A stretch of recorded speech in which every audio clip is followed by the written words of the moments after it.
relativisme, altruisme, egoisme. Relativisme itu persepsi bahwa tidak ada nilai etik yang objektif. Kalau altruisme adalah, yang disebut etik adalah ketika seseorang mengorbankan kepentingannya sendiri demi kepentingan orang lain. Kalau egoisme adalah orang yang dipentingkan adalah dirinya sendiri dan bukan orang lain. Jadi intinya itu sudah.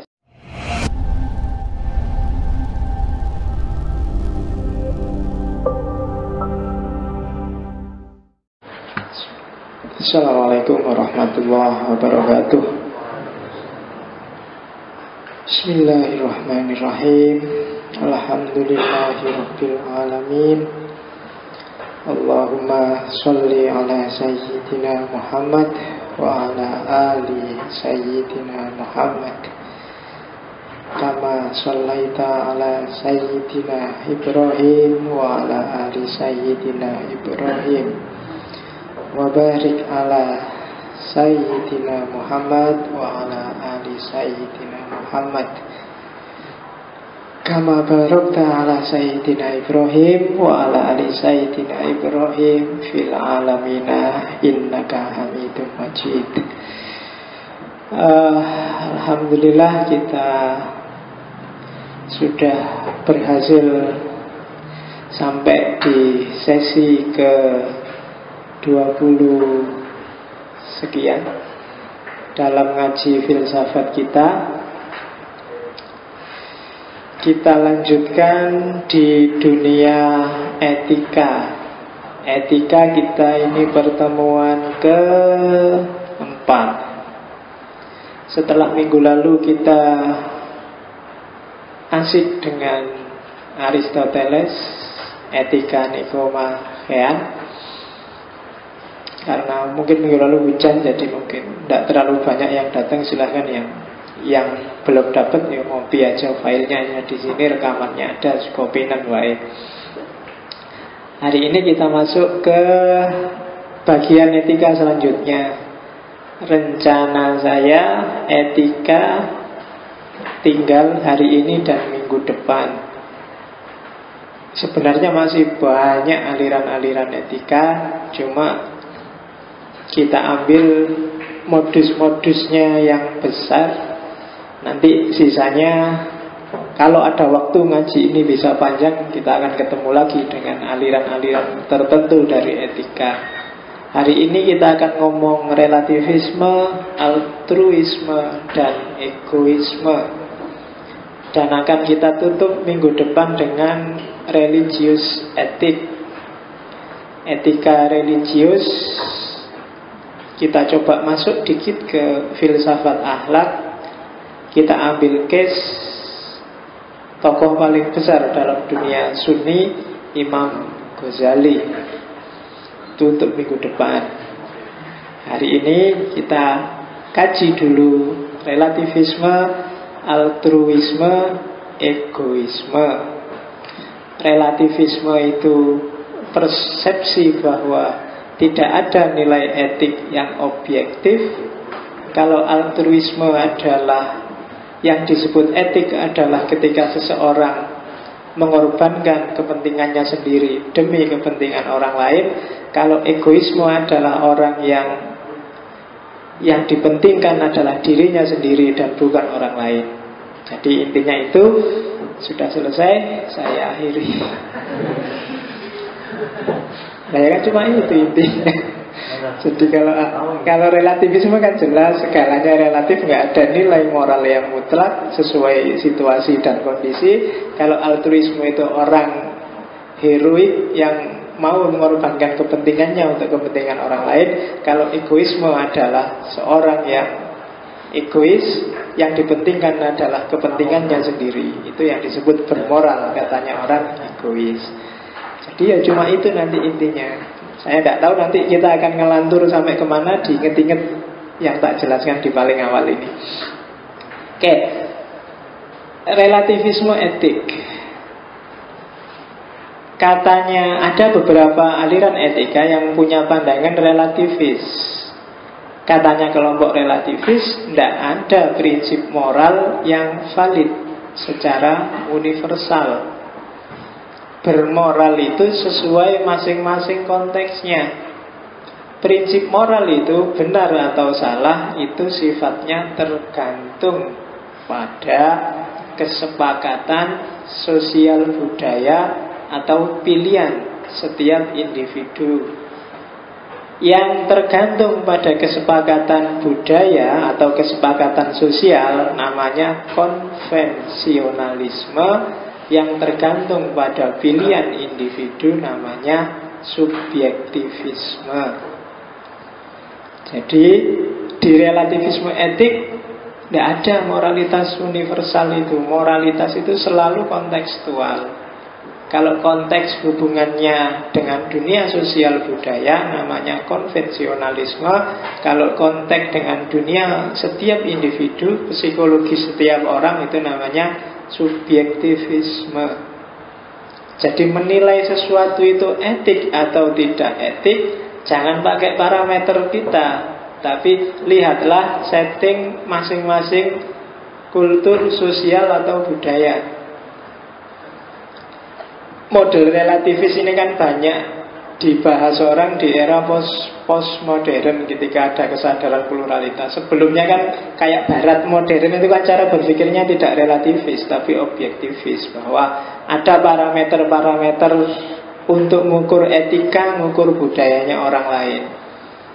Misalnya kayak kamu di pikiranmu, wah orang Irian Jaya itu tidak pakai baju, cuma pakai koteka, itu belum beradab. Yang sudah beradab ya kayak kita ini pakai baju. Nah, itu kan berarti kamu mengukur peradaban, mengukur budaya, mengukur etikanya orang Irian dengan etikamu. Katanya orang lain tidak tepat yang seperti itu. Masing-masing budaya, masing-masing komunitas sosial punya logika, punya sistem etika sendiri. Nanti itu kalau dalam antropologi ada bidang khusus yang bahas itu, namanya etnografi. Ya kan? Cuma ya kelihatannya masuk akal saja, tapi ya kadang-kadang juga banyak budaya-budaya yang bikin kamu apa ya kita nggak boleh menilai. Misalnya apa ya? Ada satu suku di Afrika yang itu kalau punya anak, lahir anaknya cacat, itu terus begitu lahir kok cacat, terus dibuang ke sungai, dikasih makan buat kuda Nil, dengan asumsi bahwa anak ini memang keturunannya kuda Nil, makanya cacat terus dibuang. Ada lagi budaya apa ya yang aneh-aneh. Misalnya orang Eskimo itu kalau nenek atau kakeknya, jadi kalau punya orang tua yang sudah sangat tua, kok ditunggu nggak mati-mati, akhirnya diasingkan, nggak dikasih makan, ben cepet mati. Ditunggu suwi mati-mati, susah sini ya. Sudahlah ditinggal aja sampai meninggal, pokoknya nggak usah diopeni. Nah, itu sistem etik mereka. Kalau di Indonesia misalnya apa ya? Ada yang pernah ke Kemukus gunung? Ada ya? Nah, itu kan mereka punya sistem etik budaya sendiri, bahwa kalau ke sana dan punya tujuan tertentu, untuk bisa sukses menemukan tujuannya, dia harus melakukan yang itu. Kamu sudah paham lah, rasa gaya pura-pura. Oke, ada sistem. Atau kayak Arab kuno. Di Arab kuno ketika perempuan diperlakukan jadi kayak properti, jadi kalau ayahnya meninggal, istrinya bisa diwariskan ke anaknya misalnya. Atau kalau punya anak perempuan terus dan dianggap defisit terhadap ke asetnya suku, terus biasanya terus dia dikubur hidup-hidup. Ini kan budaya-budaya kayak gini kan, apa ya sih budaya itu harus tidak boleh dinilai oleh budaya yang lain. Nah itu silahkan kamu diskusikan. Tapi katanya kelompok konvensionalisme, prinsip moral itu harus kita nilai dari budaya atau masyarakatnya. Kalau kita nilai dengan perspektif kita, pasti tabrakan. Karena dunia sosial itu punya dua ciri. Yang pertama diversity, yang kedua dependensi. Di Inggris ada satu kampung namanya kampung nudis. Kampung nudis itu pokoknya penduduk situ diharamkan pakai baju. Slogannya adalah back to nature, kembali pada alam. Dan orang itu untuk alami kan nggak usah pakai baju ya. Gara-gara baju ini kan kita jadi nggak alami, asli aja. Nah, itu dicopotin. Jadi orang sekampung gitu. Barang siapa masuk ke situ, dia harus nyopot itu. Kalau nggak itu nggak boleh, jangan masuk. Jadi namanya kampung nudis, budaya sana. Jadi begitu kamu mau masuk ke sana, copotlah bajumu, kamu harus full asli alami apa adanya. Namanya kampung nudis. Ya kapan-kapan kita rekreasi di sana. Ya kan ada di Indonesia ada. Cuma kalau mereka lihat orang nggak pakai baju biasa, nggak ngerti kalau kamu. Mungkin yang bikin rusak itu kan pendatang-pendatang kayak kamu itu. Kayak mungkin pernah tak ceritain, zaman saya pernah penelitian di suku Dayak itu kan ada daerah tertentu yang perempuannya tidak pakai apa? Ya, tidak pakai penutup dada, jadi kelihatan full. Nah, kalau orang sana biasa aja dia. Cuma kita begitu masuk ke sana, astagfirullah, senangnya. Ya tiap hari lihat gitu. Jadi dan yang bikin rusak itu biasanya ya orang-orang baru pendatang gitu kan itu. Jadi kalau orang sana sih lihat biasa, jadi yang dilihat juga biasa. Cuma karena begitu banyak pendatang melihatnya dengan aroma yang berbeda, mereka juga jadi risih akhirnya. Nah itu kan katanya konvensionalisme, jangan dinilai pakai standarmu dong. Kalau dinilai pakai standarmu ya semua salah. Kalau dinilai pakai standarmu ya orang Irian itu kelihatan sangat tidak beradab. Kalau dinilai pakai standarmu ya orang Afrika tadi yang membuang anaknya ya kelihatan kan nggak etis. Tapi dalam dunia mereka itu sangat etis.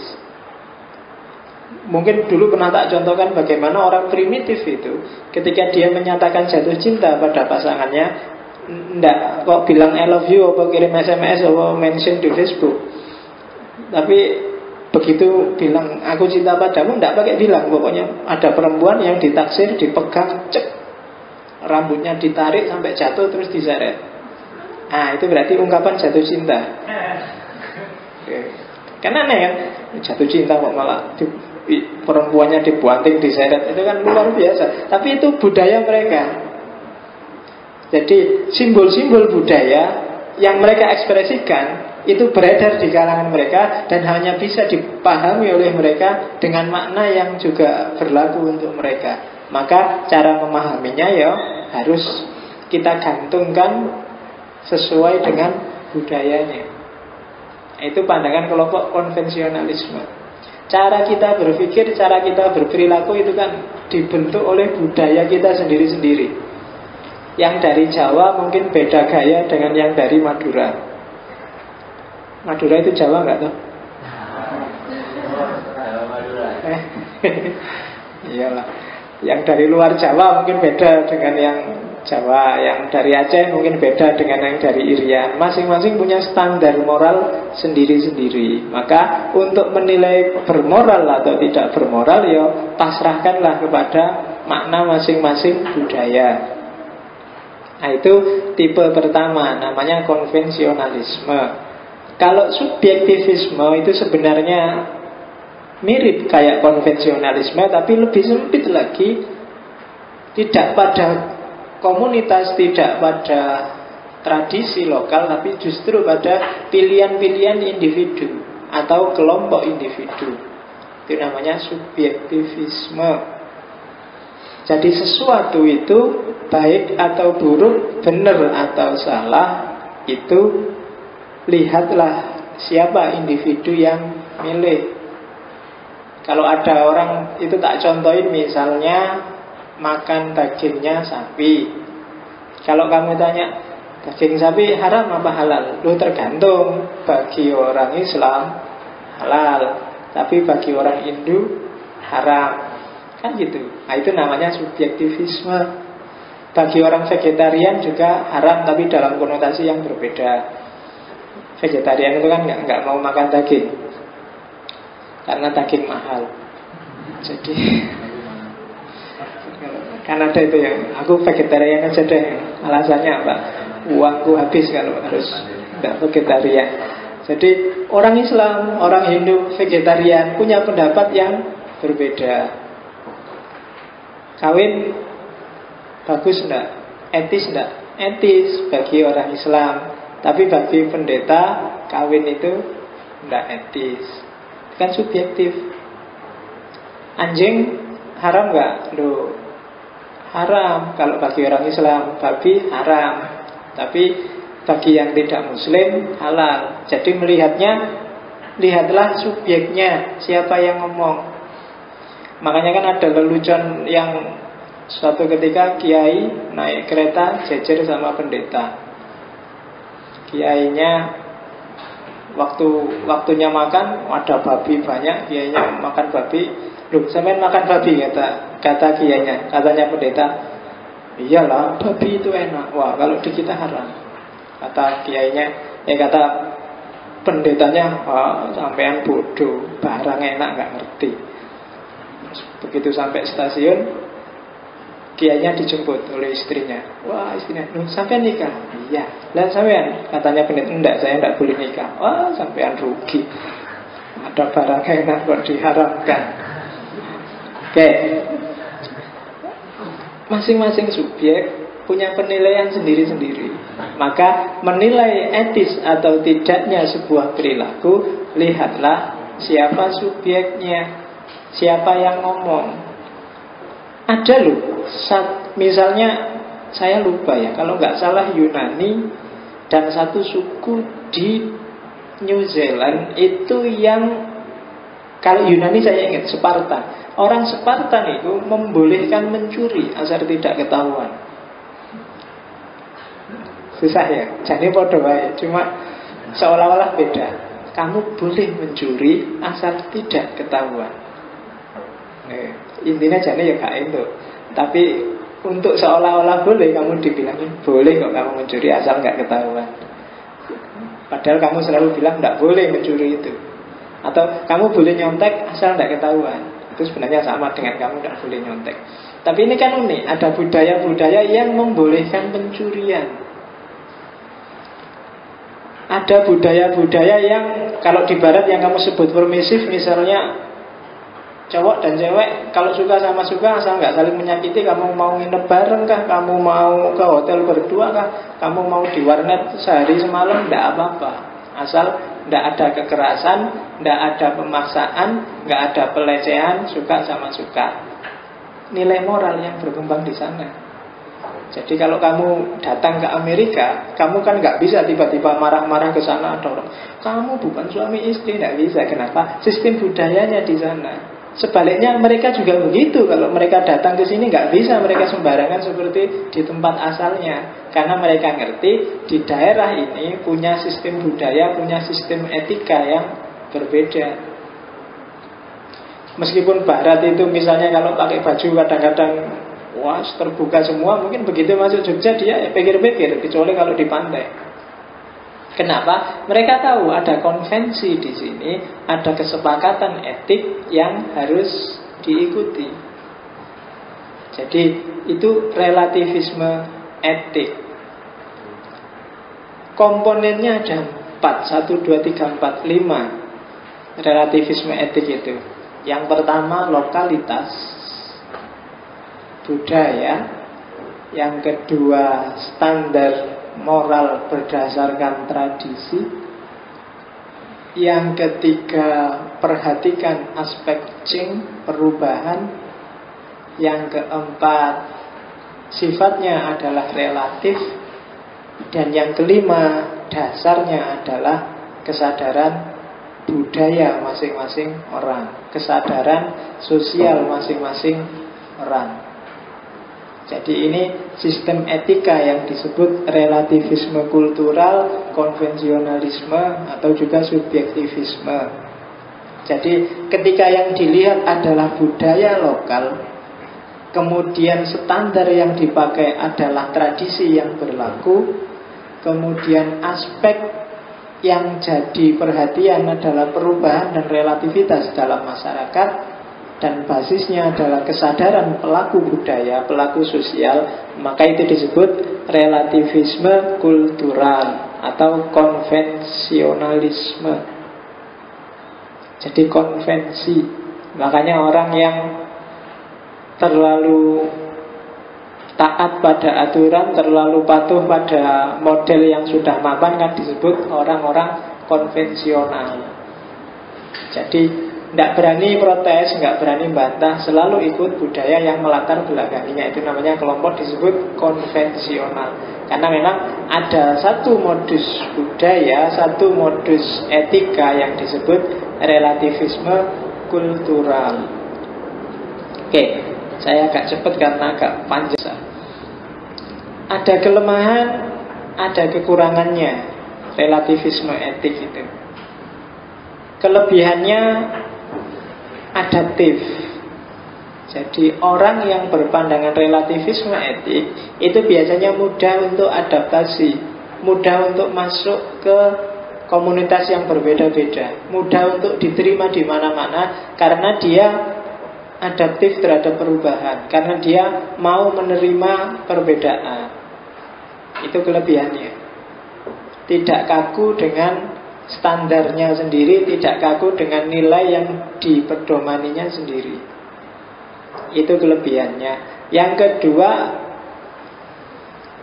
orang dengan berpandangan relativisme etik itu dituntut untuk bertanggung jawab terhadap pilihannya sendiri. Jadi karena dia tidak dipaksa untuk standar moral tertentu, karena dia dibolehkan untuk memilih nilai moral yang sesuai dengan dirinya, maka dia harus mau tanggung jawab sesuai pilihannya. Dulu di Kant kan sudah ada asumsi bahwa untuk orang disebut etis atau tidak etis, untuk orang bisa dituntut tanggung jawab, dia harus bebas.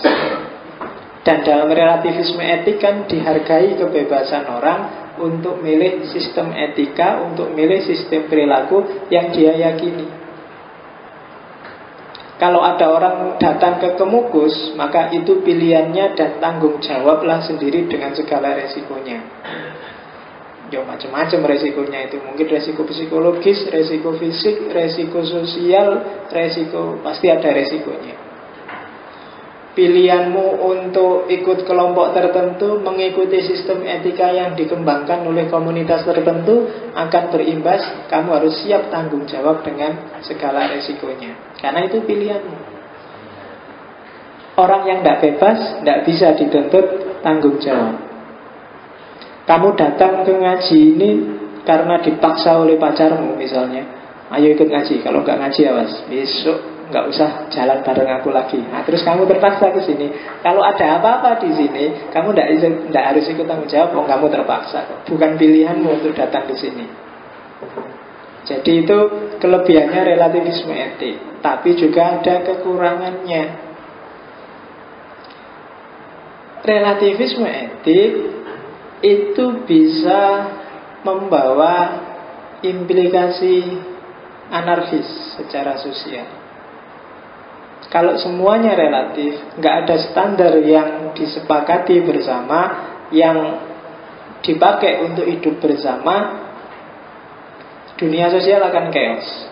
Kalau orang dibiarkan sakarepe dhewe semuanya, ya anarki akan gampang muncul. Tabrakan antar nilai, tabrakan antar pilihan akan gampang muncul.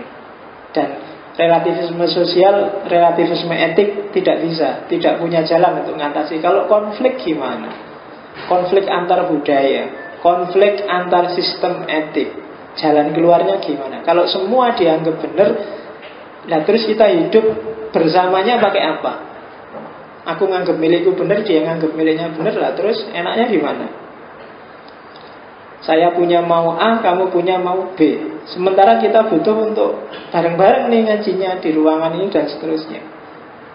Saya pinginnya filsafat yang penting itu yo Barat. Sementara kamu enggak Pak, yang penting itu Islam.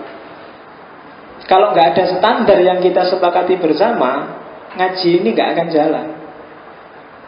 Maka harus ada standar yang disepakati bersama. Dan itu kelemahannya relativisme.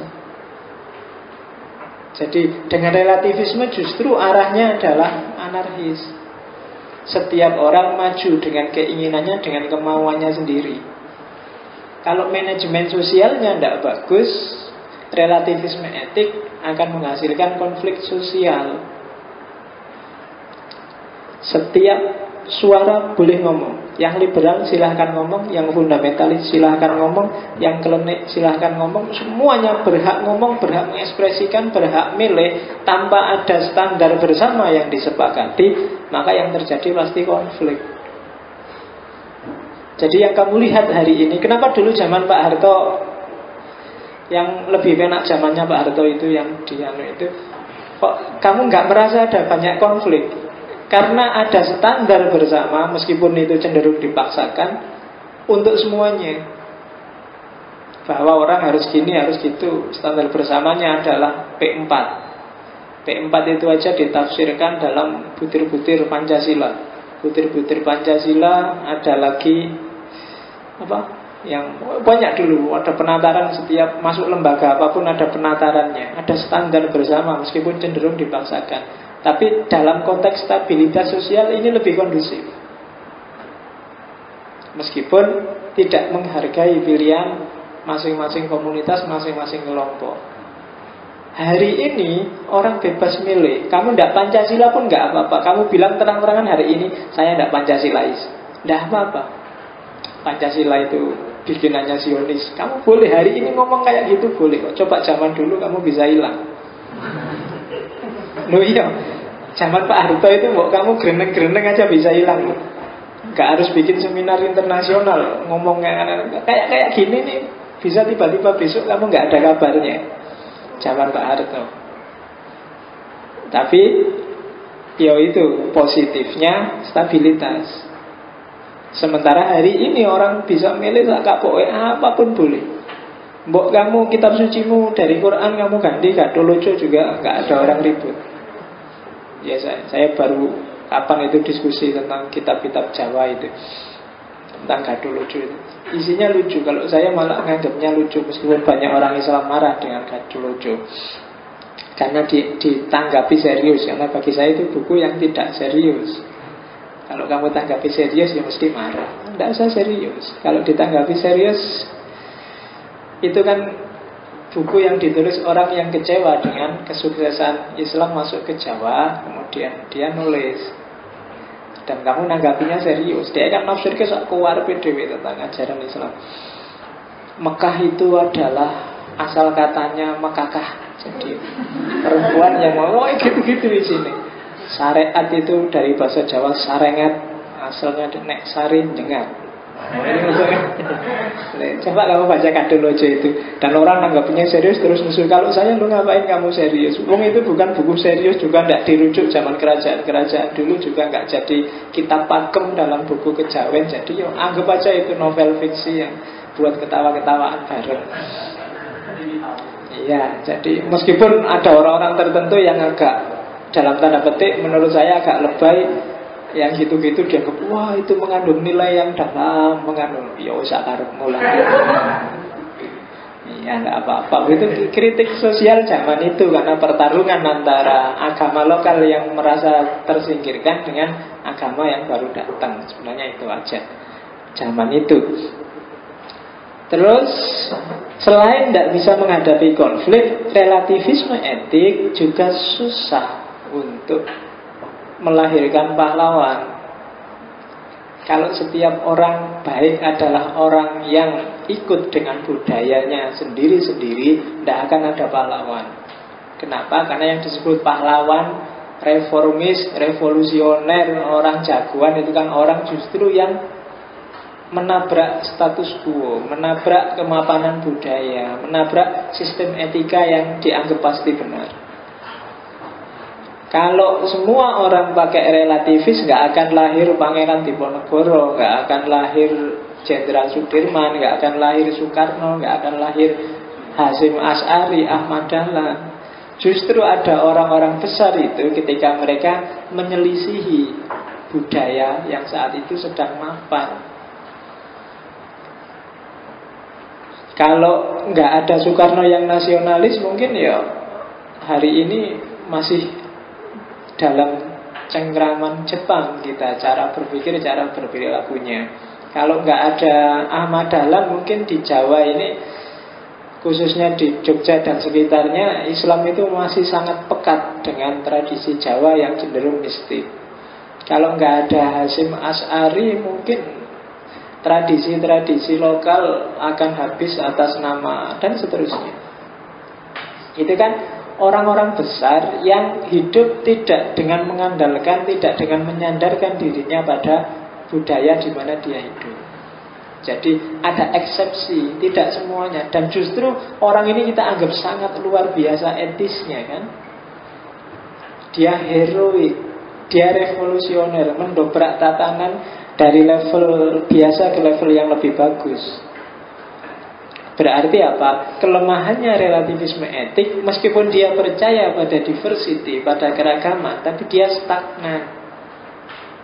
Tidak berpikir akan ada progres.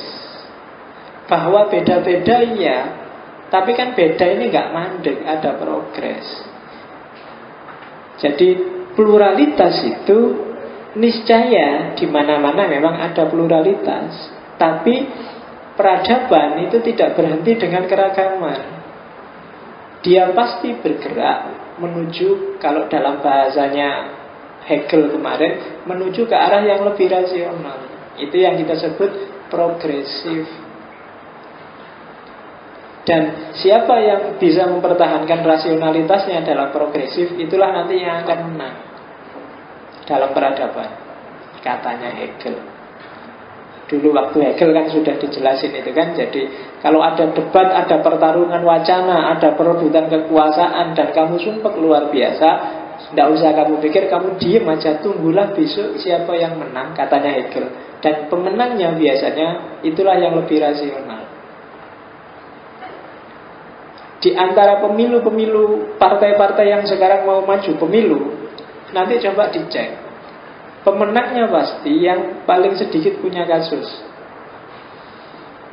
Saya nggak ngomong paling bersih loh ya, paling sedikit yang punya kasus dan ketahuan. Nah, berarti di antara yang tidak rasional, yang tidak rasionalnya paling sedikit yang akan menang, yang belum terbongkar biasanya. Ya, jadi nanti mungkin dia yang akan datang. Zaman dulu orang belum ngerti Demokrat, dianggapnya bewar bagus, terus Demokrat ini semua pada milih Demokrat. Ketika SBY awal muncul tarung dengan Megawati, Demokrat generasi pertama bagus, tapi orang terus kok gitu ya, mungkin harus agak banting setir terus ngelirik PKS. Wah, PKS ini gerakannya kok luar biasa ya, aktivitas sosialnya luar biasa, terus melonjak kan pilihannya ke PKS. Tapi terus ternyata ya ketipu lagi, ternyata bodoh wae. Terus kamu nyari lagi sekarang, balik lagi ke PDI karena Jokowinya.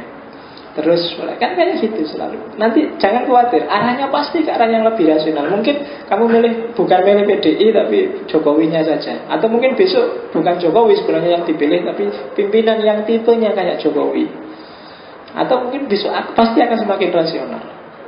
Karena itulah cirinya budaya. Dia tidak cuma plural tapi progresif. Ya silahkan didiskusikan tentang asumsinya Hegel ini. Oke, jadi relativisme etik adalah pandangan yang melihat bahwa tidak ada sistem etik yang mutlak, universal, objektif. Lawannya relativis itu objektivisme. Tidak saya sebut di sini karena agama itu biasanya objektivisme. Tapi sebagai catatan, objektivisme juga sebenarnya. Lah kalau ada keragaman gimana katanya objektivisme? Kesalahan kita katanya kelompok objektivisme adalah karena melihat keragamannya, tidak melihat nilai di balik keragaman itu. Katanya objektivisme, kalau kita melihat aspek nilainya, kita nggak akan menyalahkan budaya-budaya yang kelihatan aneh-aneh tadi.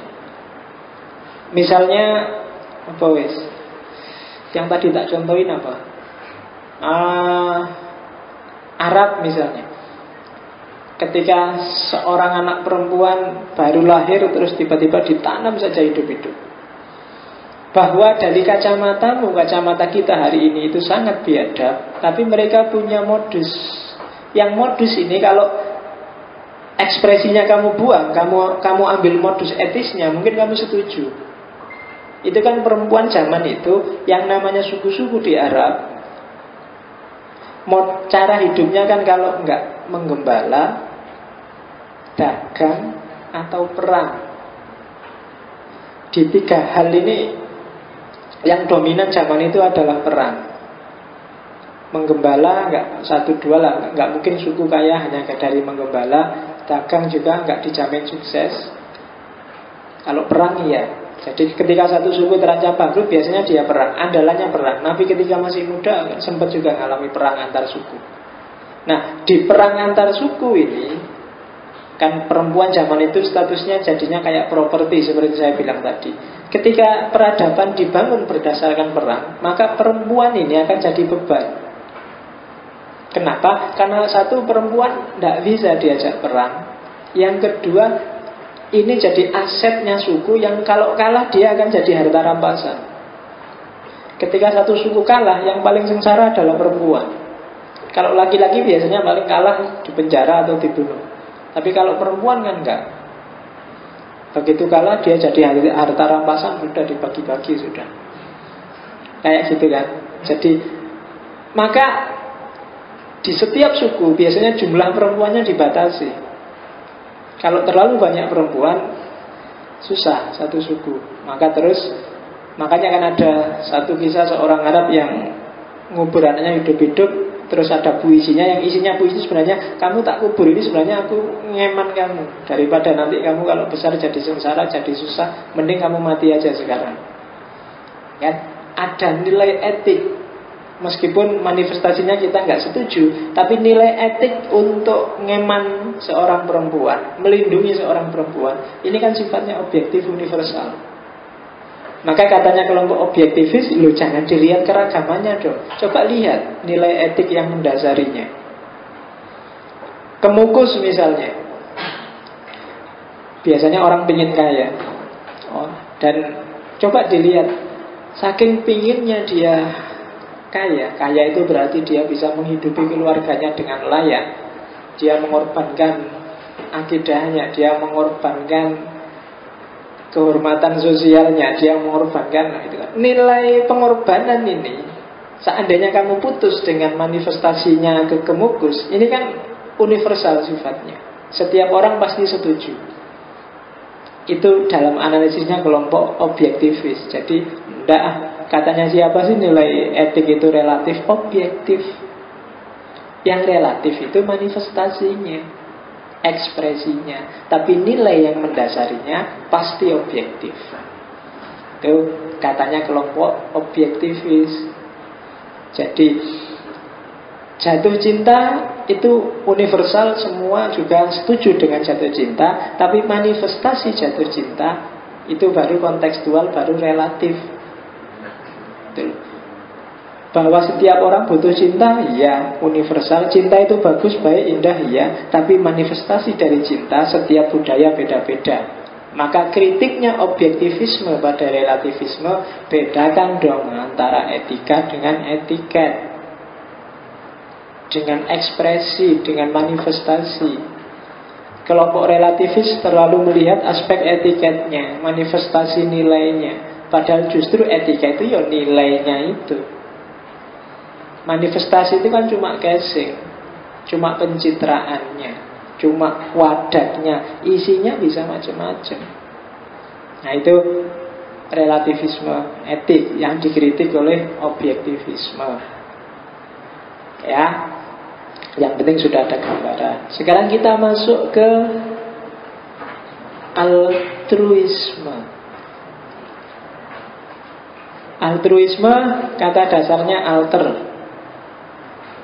Altruis itu berarti perbuatan yang dilakukan dengan orientasi pada orang lain. tidak untuk dirinya sendiri. Itu namanya altruis.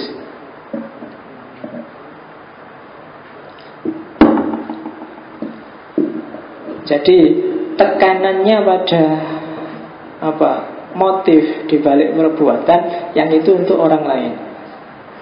Aku minum teh ini bisa altruis, bisa egois.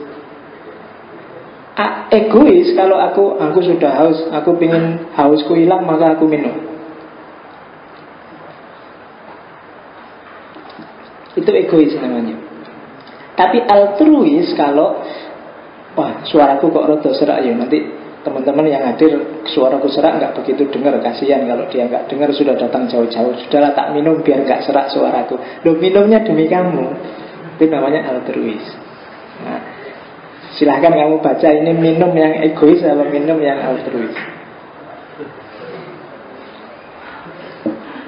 Katanya siapa suaranya serak? Sejak tadi suaranya ya gitu-gitu aja kok. Berarti egois itu, memang haus. Oke, jadi altruis adalah yang diperhatikan kesejahteraan orang lain. Ini altruis ini diantara golden rule kalau dalam dunia etika. Ada banyak golden rule. Ingat saya ada 7. Golden rule yang saya ingat lagi golden rule-nya HAM. Golden rule-nya HAM itu kalau kamu tidak ingin disakiti, jangan menyakiti. Itu golden rule-nya HAM. Kalau ini golden rule-nya altruisme, bahwa perbuatan etis, perbuatan baik adalah perbuatan yang tidak untuk kepentingannya sendiri. Jadi setiap orang berkewajiban untuk memberi manfaat pada yang lain, untuk dimanfaatkan oleh orang lain. Itu namanya altruis. Jadi jangan nyari kepentinganmu sendiri, pentingkanlah kepentingannya orang lain. Itu altruis.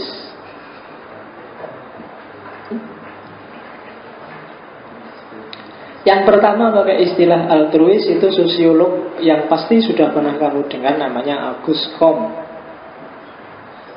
Altruis beda dengan etika kewajiban seperti kemarin. Kan kemarin ada deontologisnya kan itu. Kalau kewajiban itu ada sesuatu yang mendorong kamu untuk melakukan, mungkin Tuhan, mungkin raja, mungkin undang-undang, itu kewajiban. Tapi kalau altruis, nggak ada Tuhan pun, nggak ada raja pun, nggak ada undang-undangnya pun, kamu tetap melakukan itu. Jadi altruis itu sukarela dari dirimu. Ada orang jatuh kecelakaan, terus kamu kan inisiatif, tak tolongin, tak anuin. Itu altruis. Kamu nggak mikir balasannya, nggak mikir ini kalau tak tolongin ini sesuai dengan Al-Quran surat apa ya? Enggak mikir itu. Ini kalau undang-undang 45 pasal berapa, kan enggak. Kamu tiba-tiba punya dorongan untuk bantu dia yang sedang kecelakaan. Itu altruis. 3 komponen yaitu loving others, helping them during their time of need, dan yang ketiga making sure that they are appreciated. Jadi cinta pada orang lain, membantu mereka untuk memenuhi kebutuhannya, dan yang ketiga memastikan bahwa setiap orang di sekelilingmu itu diapresiasi, dihormati, tidak dicueki, tidak diabaikan, tapi diperhatikan. Loving other, cinta pada yang lain. Mungkin saya nggak sempat nanti ngomong etika situasi. Kalau di etika situasi disebutkan bahwa puncaknya nilai moral, puncaknya nilai etis itu cinta. Jadi puncaknya kebajikan itu cinta. Kalau puncaknya dosa, puncaknya kesombongan, puncaknya kejahatan itu sombong. Original sin itu biasanya terus kesombongan, dosa asal. Tapi kalau kebajikan yang baik mutlak itu cinta. Tidak ada yang melebihi cinta. Tuhan pun, kenapa ada manusia, kenapa ada makhluk, biasanya ya karena ada cinta. Ya kapan-kapan kalau ada waktu kita ngomong filosofinya cinta. Karena saya dulu pernah nulis filsafat cinta agak panjang lebar. Jadi loving others, kalau dosa Kalau kejahatan yang paling puncak itu kesombongan. Ya, sombong itu kan nggak ada konteksnya. Dalam konteks apapun, sombong itu jelek. Kalau perilaku buruk lain-lain kadang-kadang kontekstual. Bohong itu kadang-kadang dalam hal tertentu, konteks tertentu bisa bagus. Kalau curang kadang-kadang dalam konteks tertentu bisa ada bagusnya. Koruptor sangat jahat sekali, tapi dari perspektif tertentu, misalnya perspektif semangatnya untuk memenuhi kebutuhan keluarganya, mungkin ada bagusnya. Kan itu semangat, ada pahalanya, perhatian biar keluarganya terjamin sampai 7 turunan. Dari sisi itu iyalah bagus. Tapi kalau sombong nggak ada. Sombong dalam hal, kamu kan sering ada yang bilang enggak Pak, tapi sombong pada orang sombong Pak. Enggak. Kesombongan akan merusak. Iblis itu diusir dari surga kan karena dia merasa lebih tinggi daripada Adam. Makanya disebut original sin. Maka hati-hati dengan hati yang arogan, hati yang tinggi yang merasa sombong. Karena sumbernya segala penyakit biasanya kamu merasa sombong. Orang yang merasa sombong berarti dia merasa sudah selesai. Dirinya sudah bagus, dirinya sudah puncak, dirinya sudah baik. Dan secara apapun dia pasti tidak akan berkembang lagi wong sudah puncak. Sehingga dia merasa sombong, merasa besar diri, merasa dirinya sudah besar. Maka hati-hati. Kalau di altruisme jangan gitulah. Sombong itu kan berarti mikir dirinya sendiri. Enggak, kamu harus mikir yang lain. Loving others. Bantulah orang lain untuk memenuhi kebutuhannya. Cintailah orang lain. Cintailah produk-produk. Oke. Jadi cinta itu, saya tidak tahu, di kelas saya sering ceramah tentang cinta karena untuk mata kuliah tertentu. Kapan-kapan tak kasih sesi apa 2 sesi tentang cinta. Besok. Yo kamu cari pacar dulu baru tak kasih. Belum punya pacar minta ceramah cinta. Oke. Dan yang terakhir, making sure, hargai orang lain. Itu sebenarnya salah satu cirinya cinta. Ada perilaku-perilaku cinta. Altruisme itu kalau cintanya altruisme itu kalau pakai bahasa Yunani, cinta itu kan ada 3. Ada eros, ada philia, philos, yang jadi filosofia itu ada agape. Kalau eros, kalau bahasa Latinnya eros itu amor, itu cowok suka sama cewek. Kamu suka yang sifatnya hasrat, nafsu, itu biasanya namanya eros. Suka cewek cakep, suka cewek kulitnya putih, suka cewek rambutnya panjang, suka cewek yang kulitnya hitam, suka cewek yang rambutnya keriting, suka. Itu eros namanya. Di atasnya eros ada philia, philos. Makanya filsafat itu kan filosofia. Ini levelnya lebih tinggi, yaitu cinta pada sesama manusia, cinta pada lingkungan. Kalau kamu cinta pada orang tua, cinta, ini namanya philos. Di atas itu ada cinta ketuhanan. Cinta ketuhanan itu bukan berarti cinta Tuhan loh ya, tapi cinta yang coraknya kayak ketuhanan, kayak cintanya Tuhan pada alam semesta, kayak cintanya Tuhan pada makhluknya, namanya cinta ketuhanan. Kalau di Yunani disebut agape. Dan altruisme itu jenis yang ketiga ini, cinta yang jenis agape. Kayak cintanya Tuhan pada alam semesta yang tanpa syarat. Jadi nggak pakai syarat apa-apa, kamu mau ngapain aja, Allah itu tetap sayang dan tetap cinta sama kamu.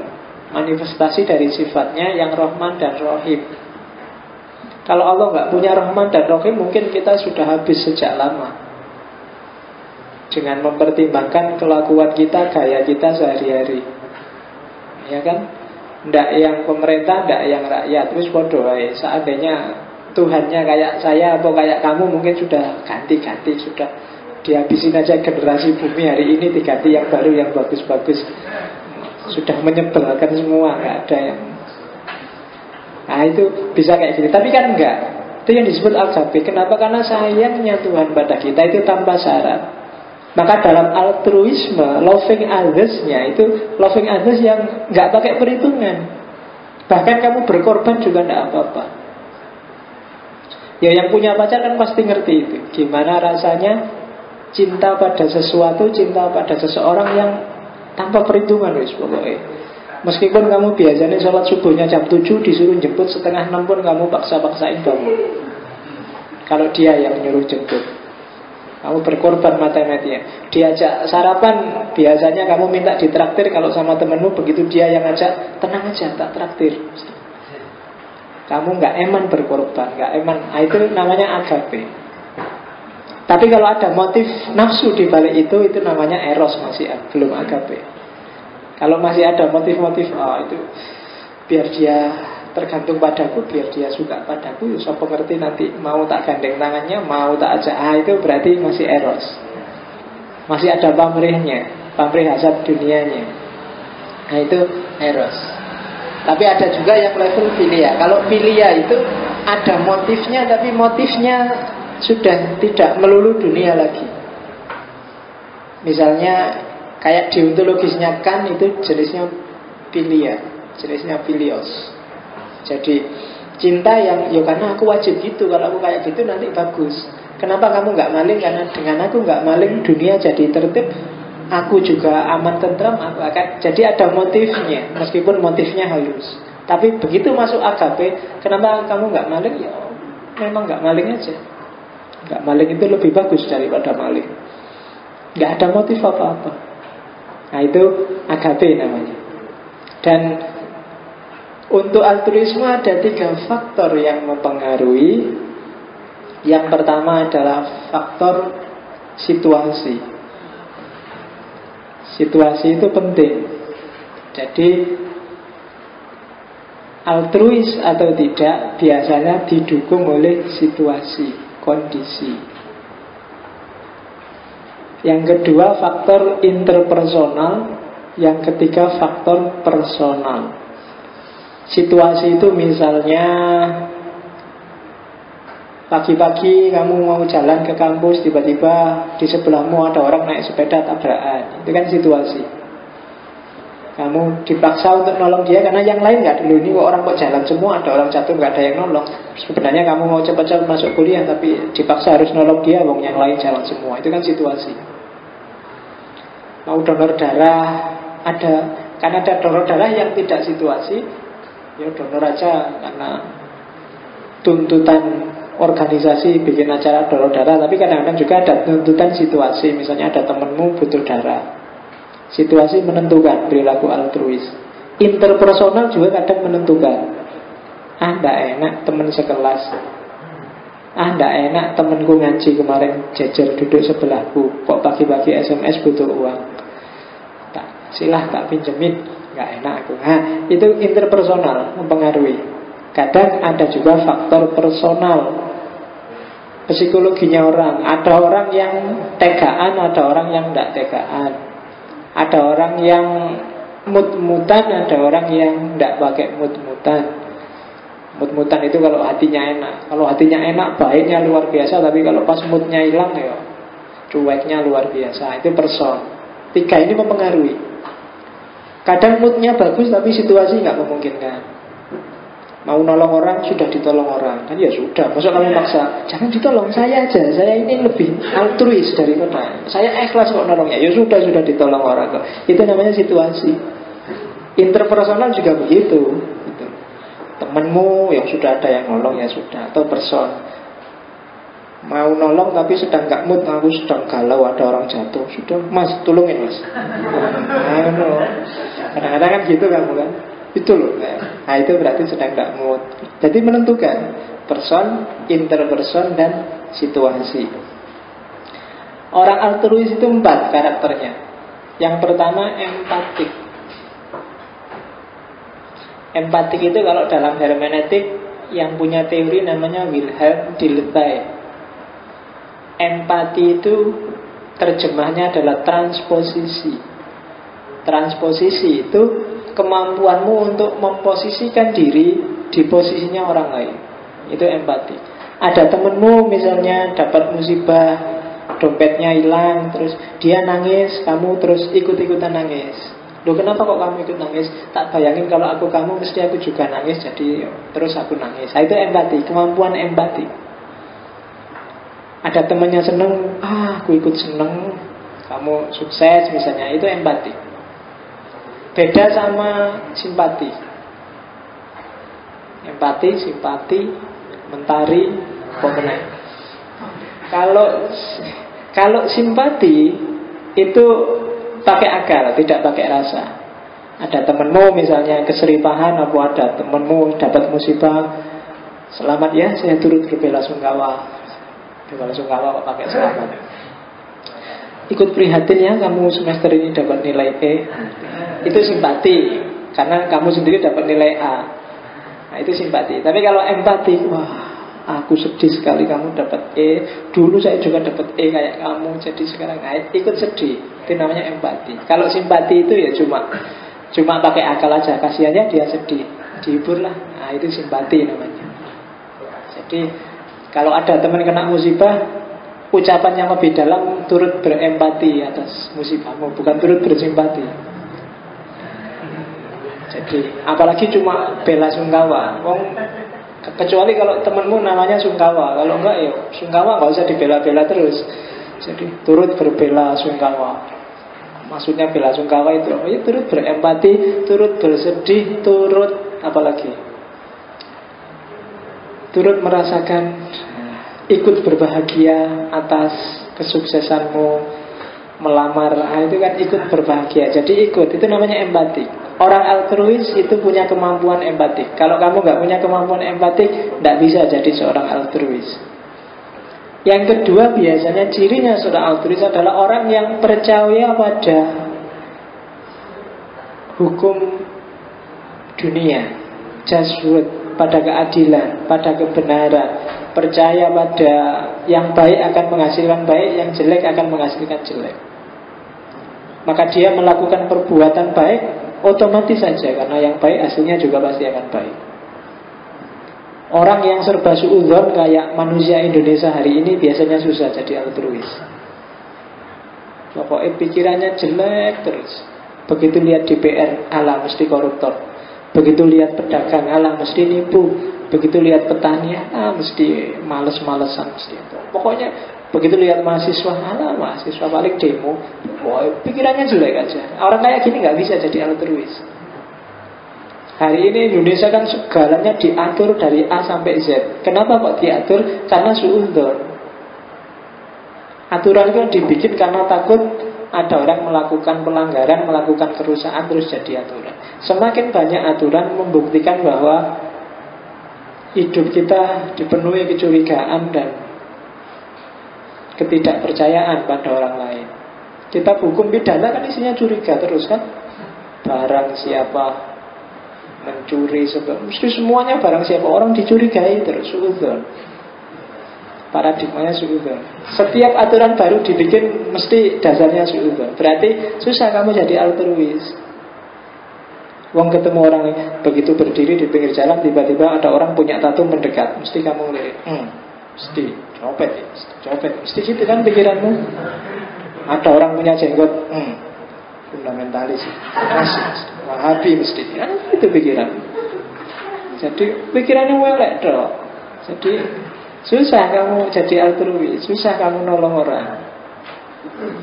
Kalau ada orang punya jenggot jatuh, makanya jangan. Jadi pikiranmu sudah. Ada orang sininya hitam aja kamu, mesti itu cuma. Ya kan?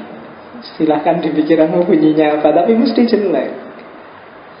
Maka hati-hati, karena seorang altruis, pahlawan di zamannya adalah orang yang believe on a just word. Kalau kamu nggak percaya pada kebaikan, nggak percaya pada keadilan, nggak percaya pada balasan, baik akan jadi baik, kamu nggak akan jadi seorang altruis. Kalau pikiranmu selalu negatif, selalu pesimis, selalu suudzon, tidak akan kamu jadi seorang altruis. Yang ketiga, punya tanggung jawab sosial. Altruis itu peduli. Itu loh, ada anak SMA masuk warnet, cowok sama cewek, ditutup lagi ruangannya.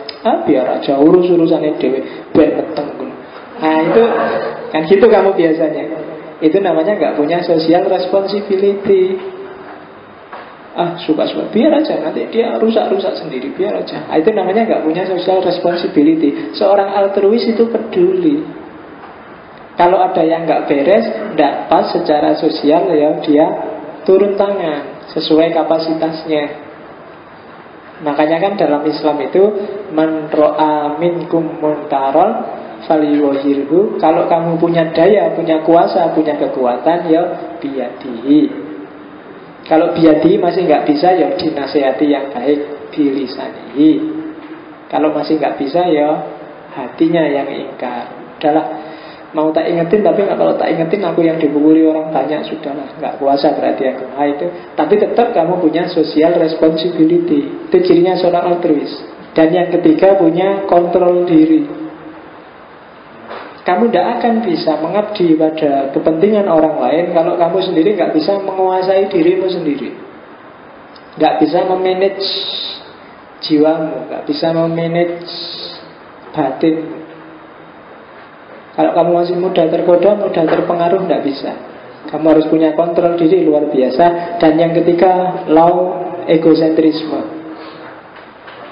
Egonya rendah, nggak narsis, nggak pencitraan. Jadi tidak sombong, tidak menonjol-nonjolkan diri. Itu low egosentrisme. Tidak kepentingannya sendiri yang diunggul-unggulkan. Tidak, aku altruis loh, aku habis nolong, sini sama korban sama tak tolong, ayo foto cerep di upload Facebook. Tadi pagi habis nolong kecelakaan, ini loh orangnya. Itu namanya masih punya egosentrisme. Jadi bukan kayak gitu. Itu namanya belum altruis. Kamu masih ada pamrih, masih ingin membangun citra. Tidak bisa, belum altruis. Maka indikator perilaku altruistik itu ada empatik, interpretatif, social responsibility, inisiatif, dan yang terakhir rela berkorban.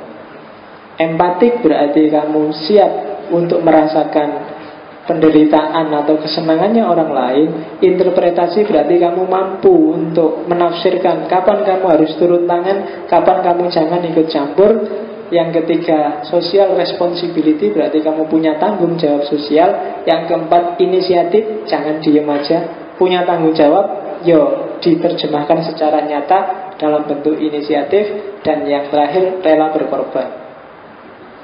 Kalau sudah punya 5 ini, kamu boleh ngaku sebagai seorang altruis, seorang pejuang kemanusiaan.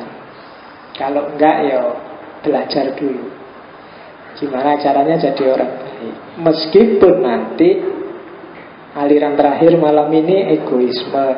Katanya orang egoisme, tidak mungkin ada orang altruis. Kalau dia bilang bahwa niatnya murni saat membela kepentingan orang lain, katanya egoisme, tidak mungkin. Tidak ada orang kayak gitu. Katanya egoisme, seandainya ada orang kayak gitu, tetap itu dia punya pamrih kepentingan. Paling tidak dia punya 3 pamrih. Misalnya meminimalkan rasa tidak enak. Kayak tadi ada orang jatuh, duis jatuh, kan kamu nolong. Itu sebenarnya kenapa kok kamu tolong? Karena kalau kamu diem aja nggak nolong, kan rasanya nggak enak. Masa ada orang jatuh kok diem aja, kok nggak enak ya? Itu kan berarti sebenarnya untuk kepentinganmu sendiri, biar nggak enaknya hilang. Jadi bukan demi orang. Alah, katanya egoisme, apa? Nggak ada yang kayak gitu. Prank gitu, apa? Menolong orang lain, bohong. Itu untuk kepentingannya sendiri. Atau menghindari hukuman, baik hukum negara, hukum sosial, hukum diri sendiri. Kalau orang jatuh kamu nggak nolong, nanti kan bisa hukuman sosial. Biasanya ada orang lihat dulu, sampean gimana sih ada orang jatuh kok diem aja, nanti ada orang aku dimarahin gimana kalau ada. Itu jadi takut hukum sosial, takut hukum kemanusiaan, bahkan takut hukuman dari sendiri, nanti kamu merasa bersalah terus. Itu kan hukuman dari dirinya sendiri. Maka kamu tolong orang itu sebenarnya dalam konteks kepentinganmu. Atau mungkin juga kadang-kadang motifnya untuk cari balasan, baik material atau sekedar ucapan terima kasih, atau dipuji, wah hebat sampean, kalau nggak ada sampean kasihan orang itu tadi. Kadang-kadang begitu. Jadi yang disebut murni itu nggak ada katanya orang egoisme. Itu pasti setiap orang juga untuk kepentingannya sendiri-sendiri. Nah itu aliran egoisme. Kita masuk dikit lagi. Apa sih egoisme itu? Egoisme ada dua. Ada egoisme psikologis, ada egoisme etis. Sebenarnya isinya yang mirip aja. Katanya egoisme etis, perilaku yang paling bermoral adalah perilaku yang akhirnya menguntungkan dirinya sendiri. Jadi kamu tidak perlu bingung-bingung apa sih moral dan tidak. Kalau kamu melakukan sesuatu dan kepentinganmu terjaga, kamu dapat keuntungan dari perilakumu itu, berarti itu etis. Katanya kelompok egoisme. Ada dua perilaku yang etis. Yang pertama act selfishly, yang kedua act in our self-interest. Act selfishly adalah awalnya bertindaklah secara egois untuk kepentinganmu, itu awalnya.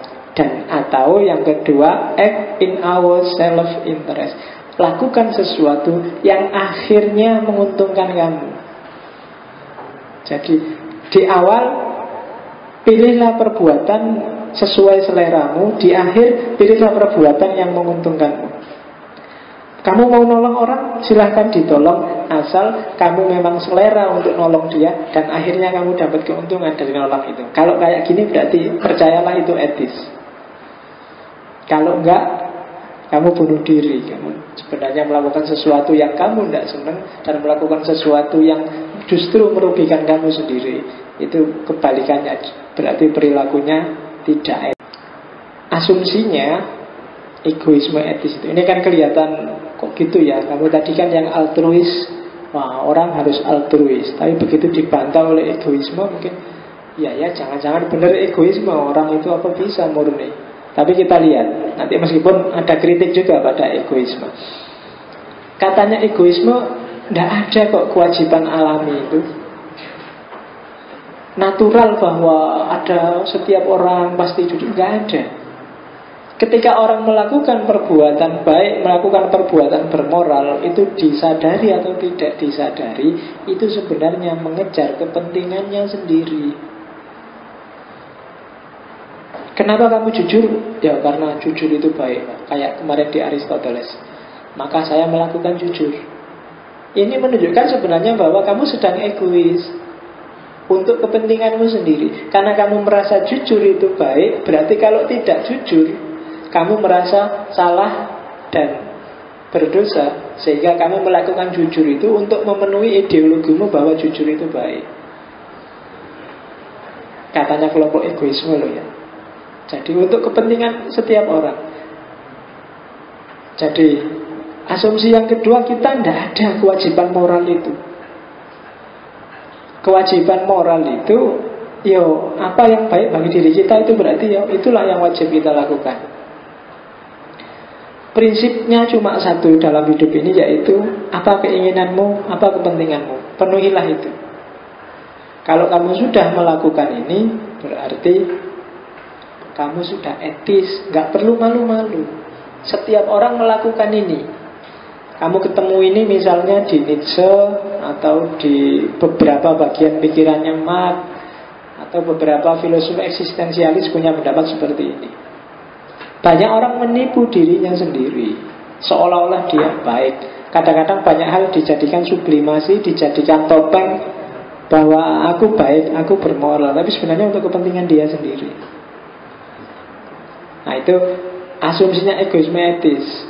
Loh kalau gitu menurut egoisme etis nggak boleh dong care pada orang lain, peduli pada orang lain. Boleh, nggak apa-apa, asal hasilnya peduli, hasilnya care, itu yang menguntungkan dirimu sendiri.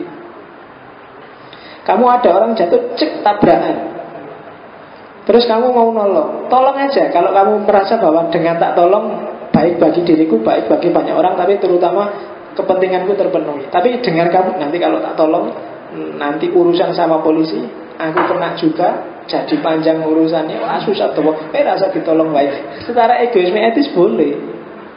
Kalau dalam perhitunganmu dengan dia tak tolong, aku yang malah ketempuan rugi. Tidak imbang antara modal dan untungnya. Mending ditinggal aja. Nanti kalau ada polisi tak diwawancara, disuruh apel, disuruh alah, tinggal aja lah. Itu secara egoisme etis boleh kamu lakukan. Jadi berbuat baik tidak apa-apa, nolong orang tidak apa-apa, tapi jangan kontraproduktif. Maunya bantu orang, kamu sendiri bunuh diri. Maka bagi egoisme etis, kamu berjuang melawan penjajahan harus, karena dengan penjajahannya terusir kamu bisa memenuhi kepentinganmu. Tapi jangan dengan cara bunuh diri. Kalau dengan cara bunuh diri, berarti kamu tidak etis secara egois. Kita lihat argumennya egosentris. Kelihatannya kan kasar sekali, tapi mereka punya pikiran, punya ide. Coba dilihat. Katanya orang egoisme, altruisme itu justru merusak diri sendiri. Coba dilihat. Kalau kita selalu peduli pada orang lain, biasanya kita terus tidak peduli pada diri kita sendiri. Ketika kita tidak peduli pada diri kita sendiri, sering-sering hasilnya justru kekacauan yang lebih besar. Ketika kamu cuek dengan kepentinganmu, mikir kepentingan orang lain saja, sering-sering kepentingan orang lain tidak terpenuhi, kepentingan kita sendiri malah bikin masalah lebih besar. Ya kan? Itu disambung dengan argumen kedua. Hakikatnya peduli pada orang lain itu sering-sering bentuknya adalah campur tangan urusan orang lain. Saya altruis loh, kamu ada masalah apa? Saya ada masalah, ini nilainya. Terus kamu ngasih nasihat panjang lebar, nggak bisa. Kamu harus gini, kamu kan peduli itu. Tapi sering-sering kayak gini ini malah ngeribeti orang. Maunya peduli, tapi yang dipeduliin malah sebel. Kamu cuma ngomong satu kata, kiriman dari orang tua telat. Wah, terus dia ceramah setengah jam lebih. Wah, ya kiriman telat ya, enggak apa-apa lah, uang itu apa sih urusannya. Kita sama orang tua tetap harus panjang lebar. Nah, itu kan kelihatannya peduli, tapi sebenarnya yang menerima kepedulian itu juga sebel. Terlalu banyak campur tangan. Jadi peduli pada orang lain ya peduli, tapi kadang-kadang itu berubah dari kepedulian jadi campur tangan. Yang ketiga, kalau kadang-kadang dengan kepedulianmu pada orang lain, itu sering-sering justru kamu malah tidak menghargai orang itu. Kamu ngasih nasihat panjang lebar, padahal batinnya dia bilang, emangnya aku tidak ngerti yang gitu-gitu. Emangnya aku ini anak kecil. Emangnya aku ini apamu kok kamu ngatur-ngatur, kan sering gitu. Jadi kita justru nggak respect padanya. Orang punya privasi, punya kemandirian sendiri-sendiri. Biarkan dia hidup dalam kemandiriannya. Jangan terlalu kita banyak ikut campur. Dan yang terakhir, ada argumen dari filosof perempuan, asalnya Rusia tapi terus hidup di Amerika, namanya Ayn Rand. Bukan Ayn Takmir itu. Jadi katanya Ayn Rand, altruisme itu tidak manusiawi. Manusia itu punya nilai dalam dirinya sendiri. Orang yang altruis itu adalah orang yang tidak menghargai nilai dirinya sendiri. Orang yang altruis adalah orang yang tidak menghargai posisinya, tidak menghargai anugerah Tuhan pada dirinya. Mikirnya orang lain terus, nggak mikir dirinya sendiri. Nah, itu maka katanya argumen pertama, altruisme itu merusak. Argumen kedua, egoisme itu alami dan masuk akal. Setiap orang punya fitrah untuk membela dan memenuhi kepentingannya sendiri. Kamu nggak usah malu-malu.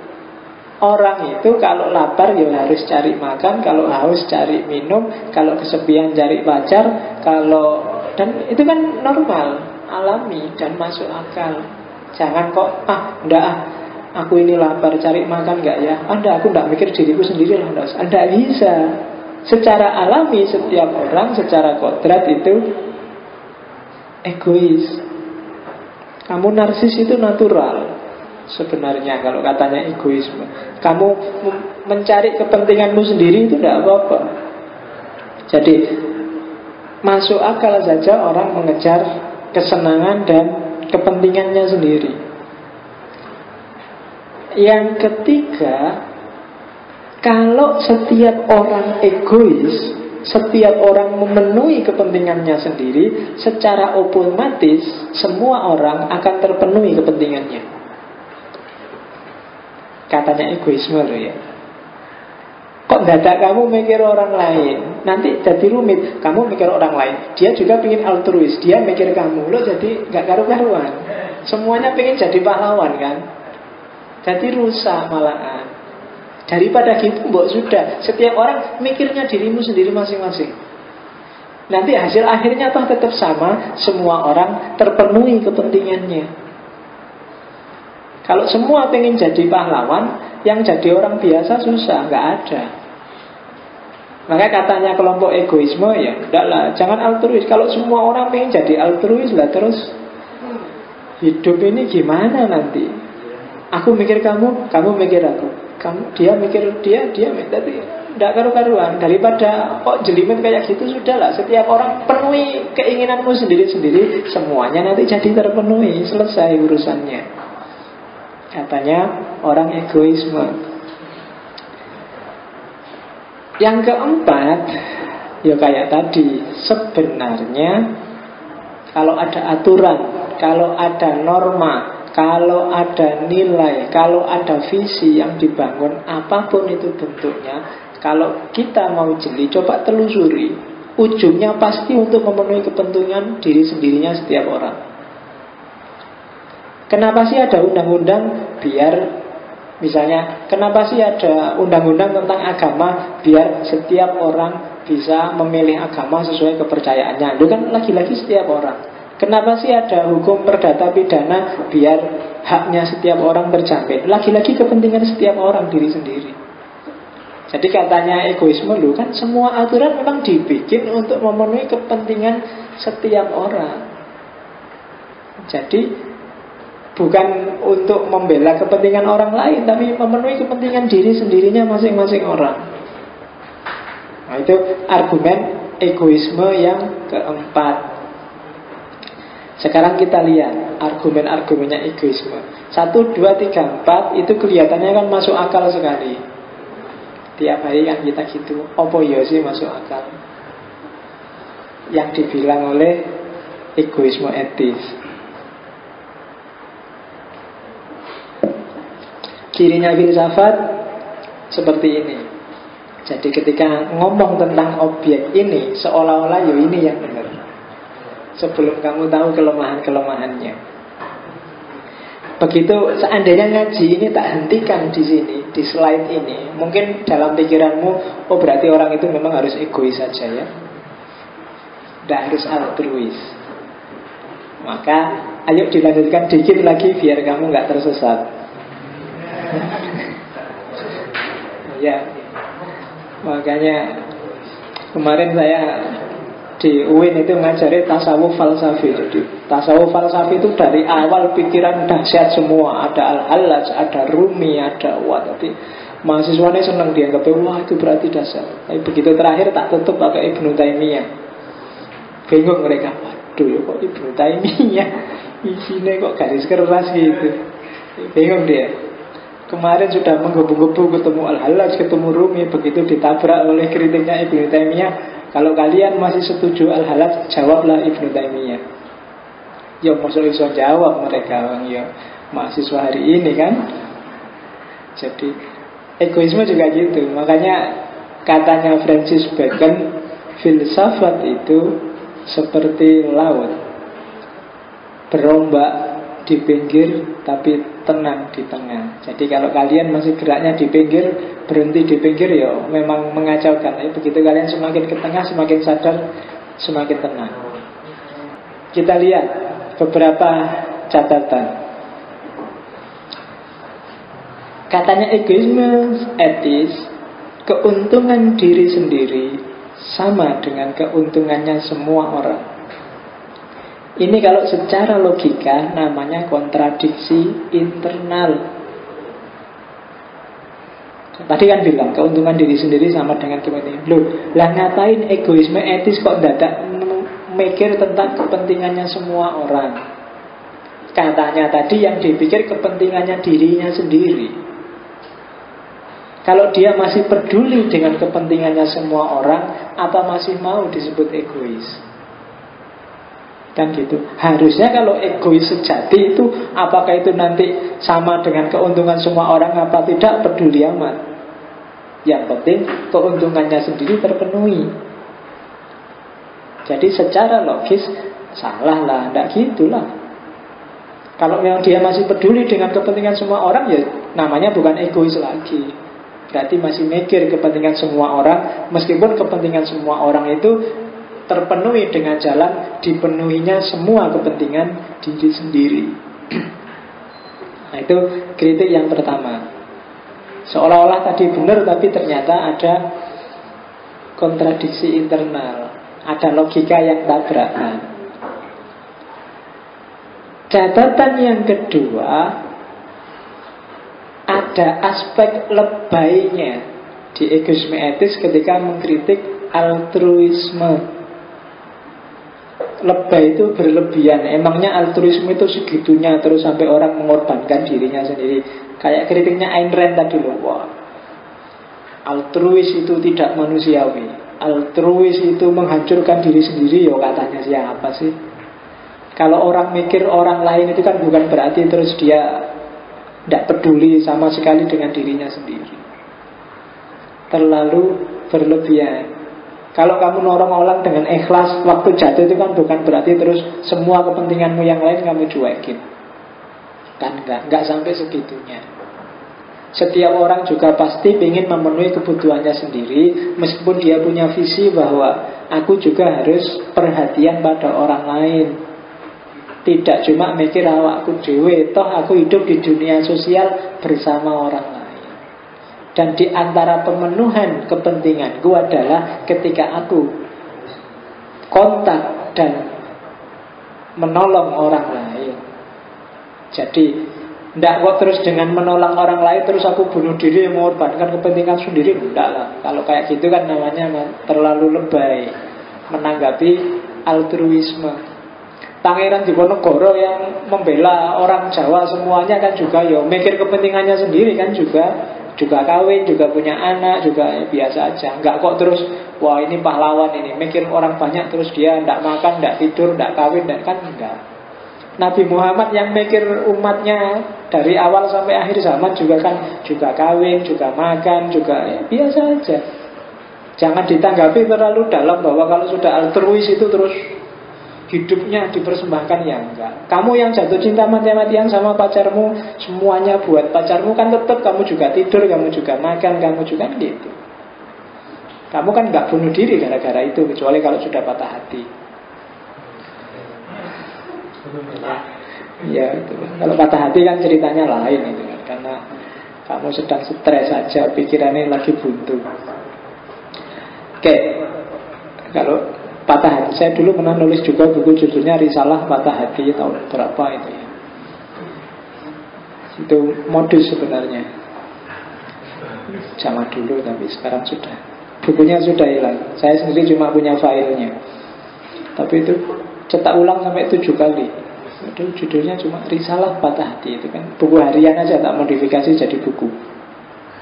Zaman itu. Ya nanti setelah ngaji cinta terus ngaji patah hati. Biar kamu siap menang, siap kalah kan gitu mau. Oke. Iya. Catatan ketiga, apa benar sih kalau kamu nolong orang, kalau kamu bantu orang itu sebenarnya untuk kepentinganmu sendiri? Ya ada orang kayak gitu, tapi ada juga orang yang memang ikhlas. Gitu. Misalnya, aku sedekah. Ketika kamu membantu orang itu ya mungkin ada lah nanti Kayak di Quran itu loh, bahwa kalau kamu sedekah sekian dapat balasan sekian.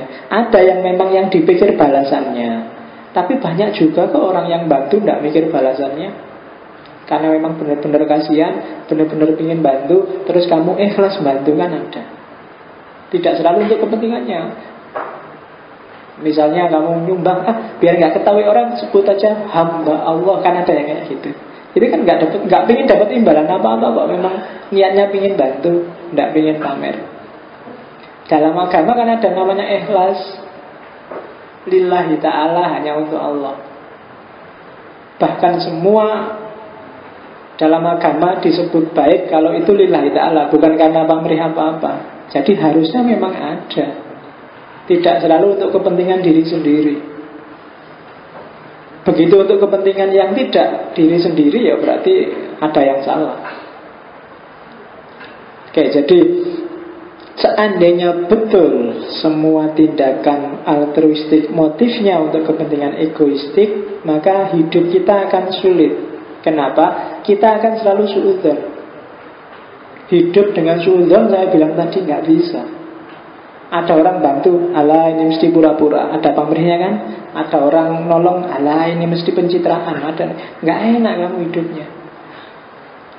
Ada dosen masuk, ya saya bangga sekali, alah basa-basi. Kalau ada, jadi mikirnya kayak terus.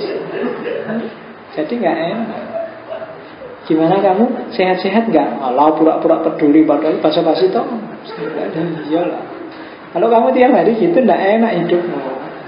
Gitu loh.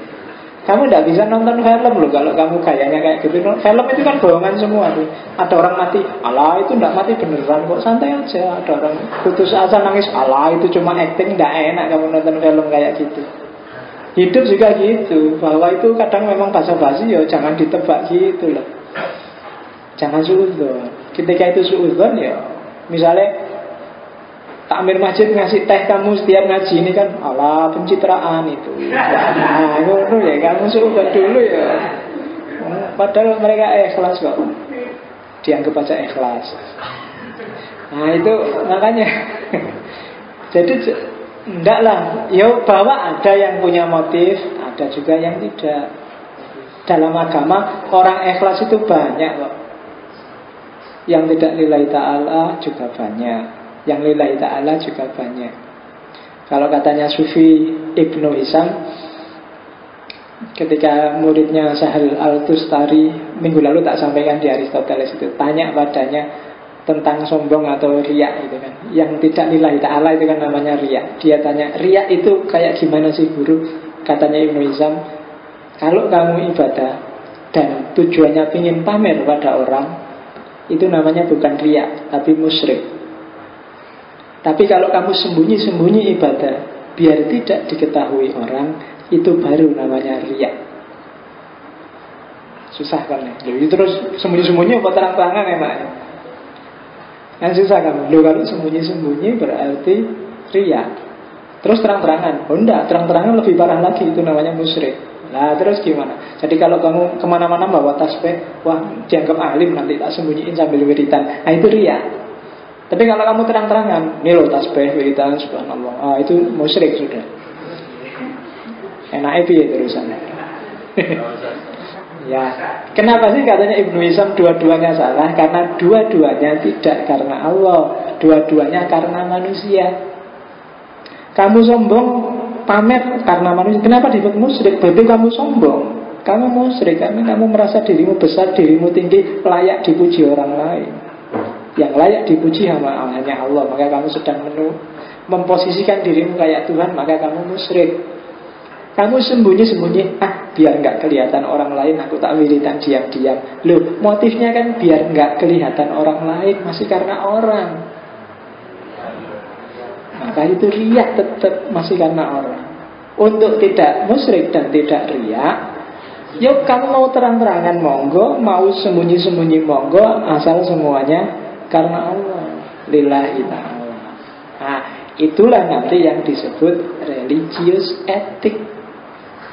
Dan untuk minggu depan, ya kan? Ya, jadi kita sudah ngerti mana yang relatif, mana yang altruis, mana yang egois, dan minggu depan mana yang religius. Minggu depan kita akan ketemu, mungkin tak ambil sampel contoh.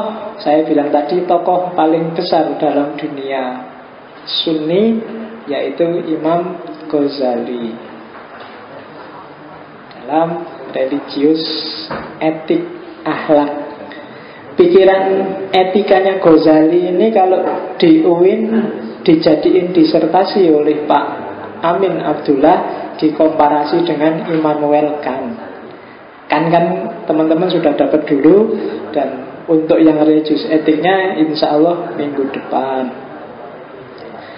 Oke, saya kira itu untuk malam ini. Sudah agak malam. Insya Allah Rabu depan hari Natal ya kelihatannya. Libur enggak? Pas Lukman libur enggak? Libur ya, hari Natal. Kita misa enggak? Ya ditunggu pengumuman aja ya, dilihat situasi ke depan masuk apa enggak. Kalau masuk ya alhamdulillah, enggak masuk wasyukrulillah. Oke, saya akhiri sekian. Wallahul muwaffiq, wallahu a'lam bishawab. Wassalamualaikum warahmatullahi wabarakatuh.